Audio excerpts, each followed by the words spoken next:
Hello, ladies and gentlemen. Welcome back to our channel. Our happy face. Yes, our happy face. The second airport vlog. Yes. അങ്ങനെ പറയാം. അതായത് ഞങ്ങളിപ്പോൾ എയർപോർട്ടിലാണുള്ളത്. ഒന്നുമല്ല, ഞങ്ങൾ എന്നാലും പോവല്ല. എന്നാലും പോവല്ല. ഞങ്ങൾ ഒരാളെ കൊണ്ടുവരാൻ വന്നിരിക്കുന്നതാണ്. അതായത് ഞങ്ങളുടെ ഒരു ആൻറ്റി നാട്ടിൽ നിന്ന് വരുന്നുണ്ട്. ജസ്റ്റ് വെറും ഒരു ആൻറ്റി എന്ന് പറയാൻ പറ്റില്ല. She's A author. എഴുത്തുകാരിയായ ഞങ്ങളുടെ സ്വന്തം ടെസി റോണി ആൻറ്റിയെ, ഡോക്ടർ ടെസി റോണി ഞങ്ങൾ സ്വീകരിക്കാനും പിന്നെന്താ പറയുക വെൽക്കം ചെയ്യാനും ബൊക്കെടുത്തില്ല. ആൻറ്റി ഇത് കാണുമ്പോൾ മനസ്സിലാക്കണം, ഞങ്ങൾ ചില സാങ്കേതികമായ തകരാറുകൾ മൂലം നേരത്തെ എത്തുന്നതിൻ്റെ ഭാഗമായി ഞങ്ങൾ മറന്നു പോയതാണ്. ഓക്കെ, അപ്പോൾ പറയുന്നില്ല എന്നല്ല, അപ്പോൾ വർത്താനം തുടങ്ങും. അപ്പോൾ ആൻറ്റി നമുക്ക് നാട്ടിൽ നിന്നതേ ദുബായിലേക്ക് വന്നിരിക്കുന്നത് എന്താണെന്ന് വെച്ചാൽ ഷാർജ ബുക്ക് ഫെസ്റ്റിലെ ആൻറ്റി എല്ലാ വർഷവും ഓരോ ബുക്ക് വെച്ചിട്ട് റിലീസ് ചെയ്യും. അതായത് പബ്ലിഷ് ചെയ്യും. അവർ റിലീസ് ചെയ്യും. ഓരോന്ന് എഴുതുന്നു, പബ്ലിഷ് ചെയ്യുന്നു, വീണ്ടും എഴുതുന്നു, പബ്ലിഷ് ചെയ്യുന്നു, പബ്ലിഷ് ചെയ്യുന്നു. ഓൾമോസ്റ്റ് ലാസ്റ്റ് ഇയർ നമുക്ക് കാണാൻ പറ്റിയിട്ടുണ്ടായിരുന്നില്ല. അപ്പോൾ ഇവിടെ വന്നു കഴിഞ്ഞാൽ ഞാനായിരിക്കും മെയിൻ സാരഥി. അപ്പോൾ ഇപ്രാവശ്യം ഞാൻ എയർപോർട്ട് മുതൽ ഇനിയുള്ള ഒരു ആൻറ്റി വന്നിട്ട് എങ്ങനെയാണ് ഒരു ഓതർ എന്തൊക്കെ ചെയ്യുന്നത് എന്നുള്ളത്. ബുക്ക് പബ്ലിഷിങ് സാറ്റർഡേ ആണ്, ഇന്ന് ഫ്രൈഡേ ആണ്. സാറ്റർഡേ എന്ന് പറഞ്ഞാൽ നാളെ അൺഫോർച്ചുനേറ്റ്ലി ഞങ്ങൾക്ക് വേറൊരു പരിപാടി ഉണ്ട്. അപ്പോൾ രാത്രി നമുക്ക് ഇവൻറ്റിൽ പങ്കെടുക്കാൻ പറ്റില്ല. എന്നാലും നമ്മൾ സൺഡേ ബുക്ക് സ്റ്റോറിൽ പോയി അവരെ കണ്ട് എങ്ങനെയാണ് കാര്യങ്ങളെന്നൊക്കെ ഞങ്ങൾ പറ്റുന്ന രീതിയിൽ കാണിച്ചു തരാം. ഇനി വർത്തമാനം പറഞ്ഞിരുന്നാൽ ആൻറ്റി അവിടെ വരികയും നമ്മൾ ഇവിടെ വണ്ടിയിലിരുന്ന് വർത്തമാനം പറയുകയും. അപ്പോൾ ഞങ്ങൾ ദുബായ് ടെർമിനൽ 2-ലാണുള്ളത്. ഇനി നേരെ പോയിട്ട് അവരെ വെൽക്കം ചെയ്യട്ടെ. ഞങ്ങളങ്ങനെ എയർപോർട്ടിലെത്തി. ഇതെങ്ങനെ മെല്ലെ നടന്ന് നമ്മൾ അറൈവൽ പോയിന്റിലേക്ക് പോയിക്കൊണ്ടിരിക്കുന്നു. ഞങ്ങൾ ആക്ച്വലി അന്തസ്സോടെ നടന്ന് ചെന്ന് കയറിയത് നോ എൻട്രി. അവിടെ ഒരു ഒറ്റ ഗേറ്റ് ഉണ്ട്, അവിടെയാണ് എൻട്രി ഉള്ളത്. അപ്പോൾ നമ്മൾ തിരിച്ച് എൻട്രിയിലേക്ക് നടക്കും. ഞങ്ങൾക്ക് പൂ കിട്ടി. ബൊക്കെയല്ല, ഒരു പൂ, ഫ്ലവർ.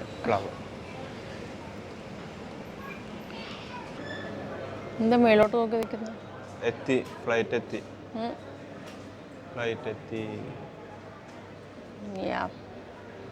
നേരത്തെ ഇറങ്ങി. I think we are late. പുറത്തെത്തിയിട്ടില്ലല്ലോ.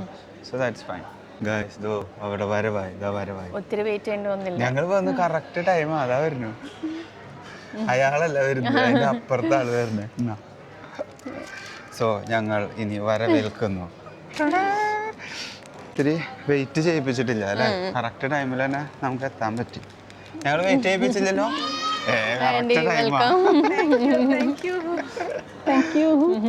അപ്പൊ ഇനി ഞങ്ങള് കുറച്ച് കാര്യങ്ങളൊക്കെ പറയും. യെസ് ഗൈസ്, അപ്പോൾ നമ്മൾ ഡേ 2 എന്നല്ല 3 എന്ന് പറയാമല്ലേ. നമ്മൾ ആൻറ്റീനെ നേരെ അന്ന് നമ്മൾ എയർപോർട്ടിൽ നിന്ന് പിക്ക് ചെയ്തിട്ട് ഹോട്ടലിൽ ഡ്രോപ്പ് ചെയ്തു, ഡിന്നർ കഴിഞ്ഞിട്ട്. പിന്നെ അതിന് ശേഷം ഞങ്ങൾ ഒരു ദിവസം അവൈലബിൾ ആയില്ല, കുറച്ച് തിരക്കായിരുന്നു. ഇപ്പോൾ ഇതേ ആൻറ്റിയുടെ ഹസ്ബൻഡ് സൗദി അറേബ്യയിൽ നിന്ന് വന്നിട്ടുണ്ട്. അപ്പോൾ ആൻറ്റിയും ഞാനും വൈഫും അങ്കിളും എല്ലാവരും കൂടി ഒരു യാത്ര. ബുക്ക് ഫെസ്റ്റിന് പോകാൻ പറ്റിയില്ല, ബട്ട് ചിലപ്പോൾ പറ്റും. ഇപ്പം ഞങ്ങൾ തെയ്യം നടക്കുന്നുണ്ട് അജ്മാനിൽ. അപ്പോൾ അങ്ങോട്ട് പോകാമെന്ന് വിചാരിച്ചു. ഞാനൊന്ന് വണ്ടി സെറ്റ് ചെയ്യട്ടെ. ഓക്കെ, ഞങ്ങൾ നേരത്തെ പറഞ്ഞില്ലേ തെയ്യം ഉണ്ടെന്നുള്ളത്. അപ്പോൾ തെയ്യം കാണാൻ വേണ്ടി പോവാണ്. അജ്മാൻ ഇന്ത്യൻ അസോസിയേഷനിലാണ് പരിപാടി നടക്കുന്നത്. എന്തായാലും അവിടെ പോയി നോക്കട്ടെ. ഇതാണ് അജ്മാൻ ഇന്ത്യൻ അസോസിയേഷൻ.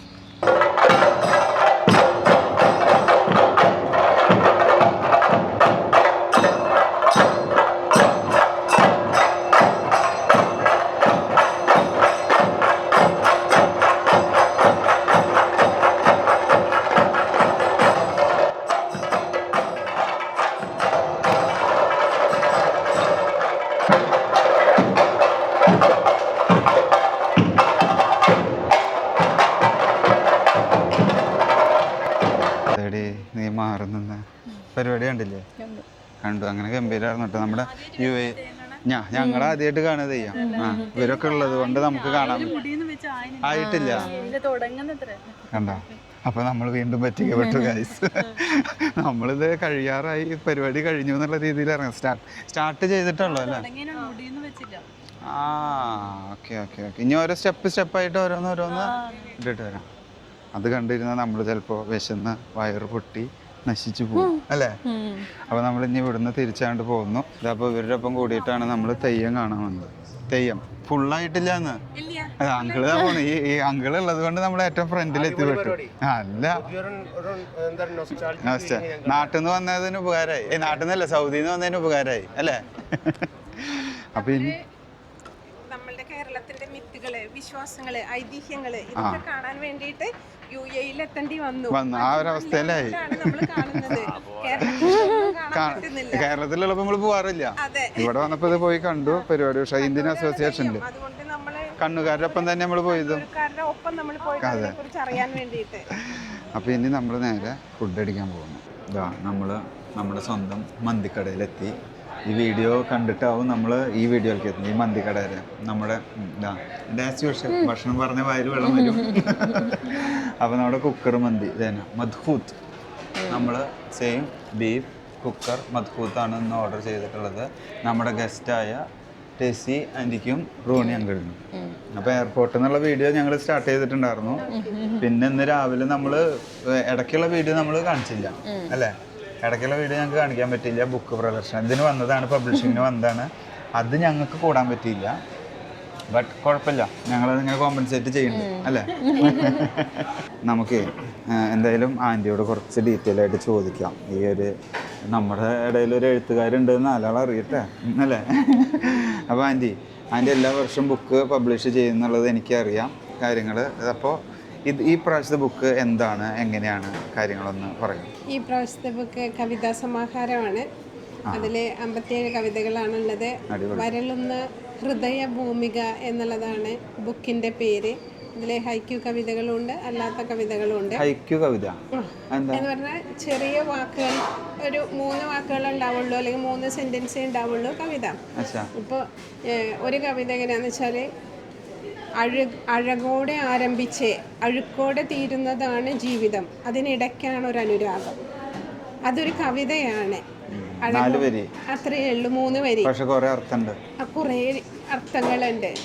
അപ്പം അത് ശരിക്കും കവിത എഴുതുന്നവർക്ക് അത് കേൾക്കുമ്പോൾ, അല്ലെങ്കിൽ അത് കവിതയെക്കുറിച്ച് അറിയുന്നവർക്ക് കേൾക്കുമ്പോൾ അത് ഭയങ്കര ഇഷ്ടപ്പെടുന്ന ഇതാണ്. അതെ. ചെറിയൊരു കവിത പറയാം. കൊതുവിനെ കൊല്ലുവാൻ എന്ത് നൽകും, കൊതുവിനെ കൊല്ലാൻ എന്ത് ചെയ്യണം, ഗരുഡ എന്ന് വിളിച്ചു നോക്കൂ. അപ്പോൾ അതിന്റെ കാരണം തന്നെ ഈ കൊതു അതിന്റെ പ്രൗഡില് അഹങ്കരിച്ച് വിളിച്ച് പൊട്ടിത്തെറിച്ച് ചത്തുപോകും. കണ്ട ഇപ്പൊ മനസ്സിലായില്ലേ? ഫാമിലി നിറച്ച് കലാകാരന്മാരാ, ഭാര്യ മാത്രല്ല ഭർത്താവും. കണ്ട അങ്ങനെയാണ്. പിന്നെ അതിൽ അതേപോലത്തെ കുറെ കവിതകളും അങ്ങനെ കുറെ കവിതകളുണ്ട്. അപ്പോൾ റഫീഖ് അഹമ്മദൊക്കെ ഇത് വായിച്ചിട്ട് അദ്ദേഹം പറഞ്ഞത്, ഇങ്ങനത്തെ കവിതകളൊക്കെ കേൾക്കുമ്പോൾ നമുക്ക് ഭയങ്കരമായിട്ട് ടച്ച് ചെയ്യുന്നതാണ് എന്ന് പറഞ്ഞു. പിന്നെ അതുപോലെ തന്നെ അതിൽ നിന്ന് പാട്ടാക്കണം എന്ന് പറഞ്ഞു. കവിതയേക്കാൾ ഉപരി കൂടുതൽ പാട്ടുകളാക്കണം എന്ന് പറഞ്ഞപ്പോൾ അത് ഞാൻ പറയാതെ തന്നെ 3 കവിതകൾ പാട്ടാക്കിയിട്ട് ഇപ്പോൾ ഈ ഇനോഗ്രേഷൻ കഴിയുമ്പോഴേക്കും, റിലീസ് കഴിയുമ്പോഴേക്കും വന്നു പാട്ടുകൾ. 3 പാട്ടുകൾ വന്നു പുറത്തുനിന്ന്. ഇതിന്റെ 7ാമത്തെ ബുക്കാണ്. ഫസ്റ്റ് ബുക്ക് മാറുന്ന പ്രപഞ്ചം, പിന്നെ നെഹിമി അലൈഗയാണ്. അത് കഴിഞ്ഞിട്ട് polemos the war between life and death എന്നുള്ളതാണ്. അത് ഇംഗ്ലീഷ്. അതെ, അതാണ് വായിച്ചുകൊണ്ടിരിക്കുന്നത്. അതെ, ഷോർട്ട് സ്റ്റോറീസ് ആണ്. അതെ. അത് കഴിഞ്ഞിട്ടാണ് പിന്നെ നിലാപക്ഷികൾ എന്ന് പറയുന്ന കവിതാ സമാഹാരം വന്നത്. അത് കഴിഞ്ഞിട്ട് കെട്ടുകഥകളില്ലാത്ത ജീവിതം, അനുഭവക്കുറിപ്പുകളാണത്. അതൊരു വർഷത്തോളം അനുഭവക്കുറിപ്പുകൾ എന്ന് പറയുമ്പോൾ ആന്റിയുടെ സ്വന്തം അനുഭവത്തിൽ നിന്നുള്ളതാണ്. അതൊരു വർഷം ഞാൻ മലയാളം ന്യൂസിൽ കോളം റൈറ്റർ ആയിരുന്നു സൗദിയിലെ. അപ്പൊ അത് ബുക്ക് ആക്കണമെന്ന് പി സുരേന്ദ്രൻ എന്ന് പറയുന്ന എഴുത്തുകാരനുണ്ട്, അദ്ദേഹത്തിന്റെ നിർബന്ധമായിരുന്നു. അങ്ങനെയാണ് അത് ചെയ്തത്, ബുക്കായി വന്നത്.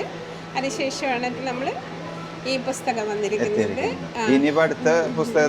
ഒരു നോവലിന്റെ, അതെ, ഒരു നോവല് ഓൾമോസ്റ്റ് കഴിഞ്ഞു, അതിന്റെ പണിപ്പുരയിലാണ്. അതിനിടയ്ക്ക് പ്രിയനന്ദൻ നമ്മളുടെ ഒരു കഥ എടുത്തിട്ട് അത് നമ്മൾ ഷോർട്ട് ഫിലിമാക്കി, അശാന്തം ടർബുലൻസ് എന്ന് പറയുന്നത്. അതിന് ബെസ്റ്റ് ആർട്ടിനുള്ള കേരള TV സ്റ്റേറ്റ് അവാർഡ് കിട്ടിയതാണ്. അതെ. പിന്നെ നമ്മൾ ഏറ്റവും ഫസ്റ്റ് ചെയ്തത് ഒരു ആൽബം സോങ് ആണ്. അത് കഴിഞ്ഞ് പിന്നെ ആ ആൽബം സോങ് കേട്ട് കഴിഞ്ഞപ്പോൾ ഭയങ്കര ഇഷ്ടമായിട്ട് അത് ശരിക്കും പറഞ്ഞ ക്രിസ്ത്യൻ ഡിവോഷണൽ സോങ് ആണ്. ഓക്കെ ഓക്കെ അത് നമ്മൾ കേട്ട് അതിന്നാണ് ശരിക്കും അപ്പൊ തുടക്കം. അതിൽ നിന്നാണ് തുടക്കം. പഠിക്കുമ്പോഴേ ഞാൻ എഴുതുമായിരുന്നു. കോളേജിലൊക്കെ പഠിക്കുമ്പോൾ എഴുതുക എന്ന് പറഞ്ഞു കഴിഞ്ഞാൽ നമ്മളുടെ കോളേജ് മാഗസീനുകളിൽ അങ്ങനെയൊക്കെ എഴുതുമായിരുന്നു. അതിനുശേഷം പിന്നെ നമ്മൾക്ക് അതിനുള്ള സമയം കിട്ടിയില്ല. നമ്മൾ ആ ഒരു പിന്നെ ഇപ്പൊ ഫുൾ സപ്പോർട്ട് അങ്കിളിന്റെ കിട്ടാൻ തുടങ്ങിയപ്പോഴാണ് ആന്റിയുടെ ഉള്ളിലെ കലാകാരിയെ അതെ ഫുള്ള് കഴിവ് അവിടുന്നാണ്. അതാണ് പറഞ്ഞത്, ഫുള്ള് ഇൻപുട്ട് അവിടുന്നാണ്. അതെ അല്ല അതാ ഒരു സപ്പോർട്ട് ഉള്ളതുകൊണ്ടാണല്ലോ. സൗദിയിൽ നിന്നാണ് ആള് എപ്പോ ബുക്ക് പബ്ലിഷിംഗ് ഉണ്ടായാലും ആള് സൗദിയിൽ നിന്ന് വന്നെങ്കിൽ 4-5 വർഷമായി എത്തുന്നത് എല്ലാ ബുക്കുകളും ഇവിടെ തന്നെയാണ് ചെയ്യാറുള്ളത്. അതെ ഒരു ഭാഗ്യം ഞങ്ങൾക്ക് ലഭിച്ചിട്ടുണ്ട്. എല്ലാ വർഷവും വരാൻ പറ്റുന്നുണ്ട്. ബുക്കുകൾ ഇവിടെ അല്ല ബുക്ക് ഇങ്ങനെ റിലീസ് ചെയ്തുകൊണ്ടിരിക്കുമ്പോൾ വരിക കാര്യങ്ങൾ എന്ന് പറയുന്നതൊക്കെ അതൊക്കെ ഒരു സംതിങ്. എനിക്കും ഫസ്റ്റ് എക്സ്പീരിയൻസ് ആണ് കേട്ടോ. ഞാൻ സത്യം പറഞ്ഞാൽ ആൻറ്റി ഉള്ളതുകൊണ്ടാണ് ബുക്ക് ഫെസ്റ്റിനും കാര്യങ്ങൾക്കും പോയിട്ടുള്ളത്. ആൻറ്റി എനിക്ക് ഓരോ പ്രാവശ്യം ഒരു ബുക്ക് ഇങ്ങനെ തരും, വായിച്ചു. സത്യം പറയാം വീഡിയോ കാണുമ്പോൾ മനസ്സിലായി ഞാൻ വായിച്ചിട്ടില്ല അതൊന്നും. ഒക്കെ എടുത്തു വെച്ചിട്ടുണ്ട്. അപ്പോൾ എന്തായാലും ഞാൻ വായിക്കും. മോമ്പ് വായിക്കുന്നുണ്ട്. ഇപ്പം ഒരെണ്ണം അവള് വായിച്ചു തുടങ്ങിയിട്ടുണ്ട്. എന്തായാലും അത് വായിച്ചിട്ട് എനിക്ക് പറഞ്ഞു തരും. അപ്പോൾ ബാക്കിയുള്ള ഞാൻ വായിക്കാൻ തുടങ്ങും സത്യമായിട്ടും. അപ്പോൾ ഇനി നമുക്ക് ഫുഡ് വരട്ടെ. പിന്നെ അതിൽ ഉപരി ഒരു കാര്യം എന്താണെന്ന് വെച്ചാൽ നമ്മൾ ശക്തൻ മാർക്കറ്റ് സിനിമയിലെ ചിന്നി ചിന്നി ചിതറം എന്നുള്ള പാട്ട് ഞാൻ എഴുതിയ പാട്ടാണ്. അതെ ഇപ്പോൾ 2026 വേറൊരു സിനിമയിലേക്കും കൂട്ടി പാട്ട് എഴുതിയിട്ടുണ്ട്. അതാണ് ഇപ്പോഴും ഇത് വരുന്നത്. അപ്പോൾ ഓൾ ടുഗദർ നമുക്ക് ആൻറ്റിയുടെ കഥ മനസ്സിലായി. ഞങ്ങൾ സൗദിയിൽ നിന്നുള്ള ഫ്രണ്ട്സാണ്, ഞങ്ങളൊരു നാട്ടുകാരാണ്, പിന്നെ റിലേഷനും ആണ്. ഒക്കെ കൂടി പറയുമ്പോൾ ഒരു ഇതാണ്. ഓക്കെ അപ്പോൾ ഇനി എന്തായാലും ഫുഡ് വരട്ടെ. ഫുഡ് കഴിച്ചിട്ട് പിന്നെ ബാക്കി കാര്യം ഞാൻ വീഡിയോയിൽ കാണിച്ചിട്ടുണ്ട്. പൊങ്ങാങ്ങട്ട് അടഞ്ഞു. ഇതാണ് ഇതിൻ്റെ ഒരു ഇത് കണ്ട. അത് ചെയ്യണ തളർന്നു. ഈശ്വര കുക്കറ തുറക്കണ. ഇതപ്പോൾ അത് തുറക്കണു. ഇതിൻ്റെ ഉള്ളിൽ ഇനിയിപ്പോൾ നമുക്ക് കാണാം. ബീഫ് നെല്ലി മിക്സ്. ഓ കൂൾ നൈസ്. ഇനി അതൊരു കറക്കും.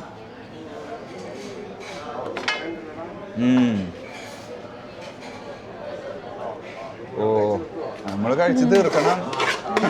നിങ്ങളെ സൗദിയിൽ നിന്ന് വന്നത് എന്തിനാ? അതെ അപ്പോൾ നമ്മുടെ അതെ ഇന്നത്തെ നമ്മുടെ ലഞ്ച് സ്പെഷ്യൽ ഐറ്റമാണ്. ഇത് ഇവരുടെ മെയിൻ ആയിട്ടുള്ളത് ഈ പറയുന്ന നല്ലി മദ്ഹൂത്ത്. അതെ ആളവിടെ വ്ളോഗ് എടുത്തുകൊണ്ടിരിക്കുക. അപ്പം അതിൻ്റെ ഇടയിൽ കൂടെ ഞാൻ അപ്പോൾ ഇനി നമ്മൾ ആള് നിർത്തിയിട്ടില്ല. അപ്പോൾ ഇനി നമ്മൾ ഫുഡ് എത്തി. ഇനി നമ്മളൊരു ഫുഡ് കഴിച്ച് കഴിഞ്ഞിട്ട് ബാക്കി വിശേഷം ചെറിയൊരു റിവ്യൂ എടുക്കാം ഫസ്റ്റ്. അതെ കണ്ട അതുകൊണ്ട് കുടഞ്ഞു നോക്കിയായിരിക്കും. അപ്പം ഞങ്ങൾ ഇനി ബീഫ് നല്ലി മദ്ഹൂത്ത് കഴിച്ചിട്ട് ബാക്കി വിശേഷം. സോ അങ്ങനെ ഗായ്സ് നമ്മൾ വയറ് നിറച്ച് ബീഫ് മദ്ഹൂത്ത് കഴിച്ചു. സൂപ്പറായില്ലേ? സൗദിക്കാർക്കും നാട്ടുകാർക്കും എല്ലാവർക്കും ഇഷ്ടമായി. സ്പെഷ്യൽ ഐറ്റം ഉണ്ടായിരുന്നു.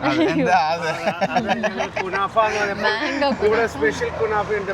ബാങ്കൊക്കെ എന്നിട്ട് അവള് തന്നെ കഴിച്ചു തീർത്തു. 35 വർഷമായിട്ട് കാണാത്തൊരു സംഭവം അവളായിട്ട് എനിക്ക് അവസാനം അവളെ. സോ അങ്ങനെ ഞങ്ങളുടെ ഒരു ചെറിയ വീഡിയോ നിങ്ങളെല്ലാവരും കണ്ടു. നമ്മൾ ഓദർ ആൻറ്റീനെ കുറിച്ചിട്ട് കുറച്ച് കഥകൾ കേട്ടു. ആൻറ്റീനെ എയർപോർട്ടിൽ നിന്ന് പിക്ക് ചെയ്തു. നമുക്ക് ബുക്ക് ഫെസ്റ്റിന് പോകാൻ പറ്റിയില്ല. അത് വേറെ കഥയായിട്ട് വേറെ വരും. ഓക്കെ സോ ഇനി ഒത്തിരി വീഡിയോ വലിച്ചു നീട്ടുന്നില്ല. Thanks for watching. See you next time. By.